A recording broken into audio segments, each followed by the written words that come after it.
We're here to honor their memory, as well as the men and women from law enforcement, first responders, service members, our intelligence community, all who have defended our nation and the values that we hold dear.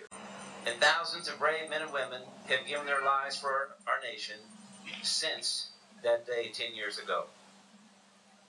I believe there are two important ways we can honor their sacrifice, as well as the memory of those who died on this day 10 years ago.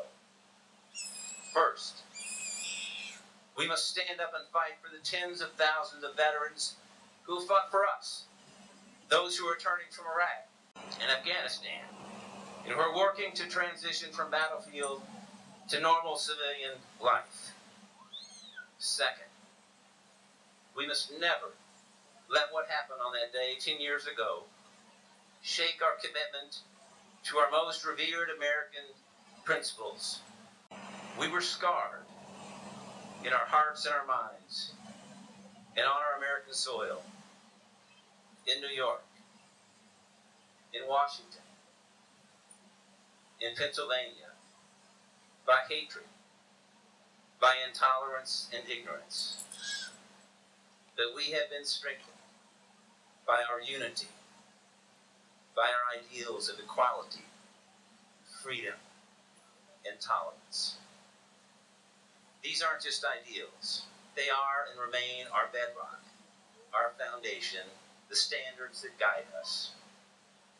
Since 9/11, we have experienced grief, fear, anger, and at times division about the nature of extremism in this globalized world and how best to keep our country safe. We should have these debates. This is, after all, what makes our country great. Our continued dedication to these founding principles is emblematic of the resiliency and strength of our American spirit. As we honor those who lost their lives or loved and all those who have served our country, let us also recall the unity that brought this country together 10 years ago. That day we were above all else Americans, and this resolve stood greater than any issue that could divide us. This week I had the amazing opportunity to welcome to Washington, D.C. veterans of World War II on an honor flight from Missouri to visit the memorial dedicated to their fight. They talked about how this country came together in such a great way to face such a great challenge.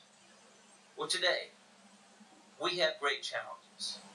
At times, they seem intractable, but particularly in this time of challenges to our security, to our economy, and the memory of how this nation felt on that day 10 years ago. That is the attitude we need to have now, to pull together. That is when America is at its best. When we can do great things, when we can do tough things. Let us reaffirm our commitment to those who serve our nation around the world, to those who work to protect us here at home, and to all our families. We are ever mindful that the work of protecting America is never finished, and we will do everything in our power to keep America and those who protect it safe, strong, and free. May God bless you, and may God bless America.